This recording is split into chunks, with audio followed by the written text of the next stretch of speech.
Jaguars. They're for older, smarmy gentlemen who waft to and from the golf club, then when they get home have a mug of Ovaltine, a strained wee and a long, deep slumber, right? No, not anymore they're not.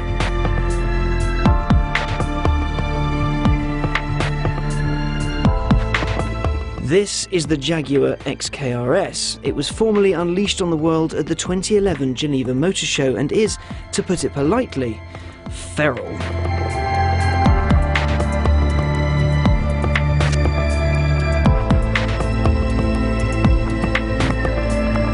Let me talk you through this one. Up front, it's got two extra dints to keep its giant engine cool, and its aero and body kit makes it look equally unhappy, but also as though it's got a maniacal grin, like the Joker off of Batman.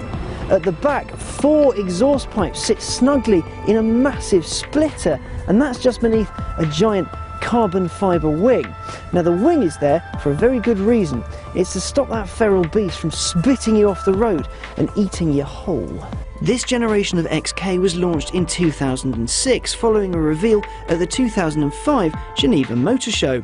Its designer, Ian Callum, who also penned the Aston Martin DB7, says that the inspiration for the XK was Kate Winslet's curves.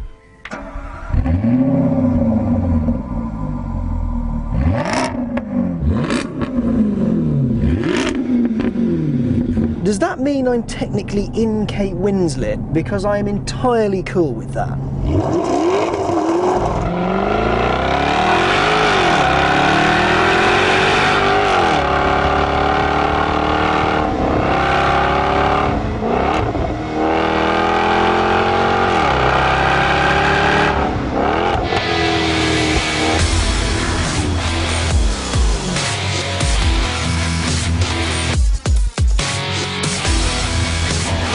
Under the XKRS's massive hood, you'll find a 5-litre supercharged V8 boasting 542 brake horsepower and 501 pound-per-foot of torque.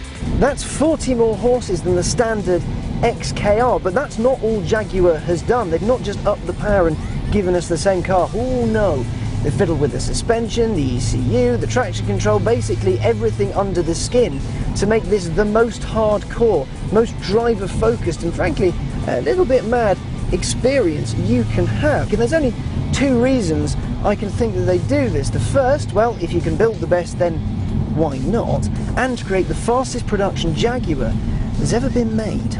I know what you're thinking. The Jaguar XJ220 was the fastest they've ever made, but that wasn't really a full production car, was it? The XK, on the other hand, really is. The XKRS will hit 62 miles an hour in just 4.4 seconds. It'll go on to 186 miles an hour. That's 300 kilometers an hour if you're in foreign money. Now, to put that into perspective, the standard XKR will do the 0 to 62 dash in 4.8 seconds and manage only 155 miles an hour.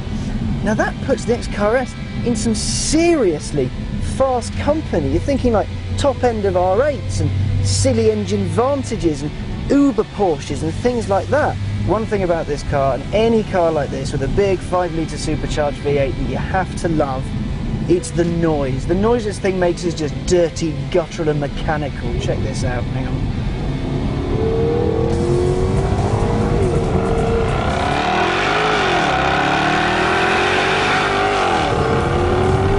Nothing should pick up speed quite like this thing. It's unbelievable. It's kind of like being on a magic carpet powered by a nuclear missile.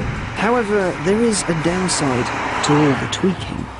In the wet, it's a little bit leery, very leery. This thing has a mind of its own. If you live in California, this is the perfect car for you. In the dry, it grips wonderfully, you can have a lot of fun with it, you can really exploit it and appreciate what it can do without it flinging you off the road. In British weather, it is mad. So much so that I wouldn't call it unusable, I'd just say you can't get the best out of it, which is a crying shame. In normal mode, still the rear end's twitching, trying to get anywhere because, well, it's got too much power for itself to cope with, which I never ever thought I'd say. A car has too much power. Then you slip it into dynamic mode and that lowers its dose of lithium, and it just goes wild. The back end decides, no, I want to be over there, now I want to be over there, and there, and there. Doesn't stop it from being brilliant fun, but I'd almost say it's not really suited for normal roads. Jaguar insists that this isn't a track car, but more a luxury GT, to get you from A to B as quickly as humanly possible, and just that little bit quicker than its little brother, the XKR. But are they sure?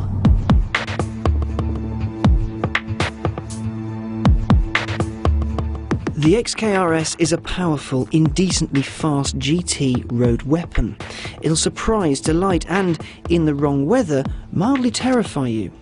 It gets under your skin in the way that Jaguars do. You love it, you feel part of it, you feel part of the experience, and all you want to do is drive it. And you can tame the beast, but to do that, it's best kept in the captivity of a track, trained over and over again in a set routine.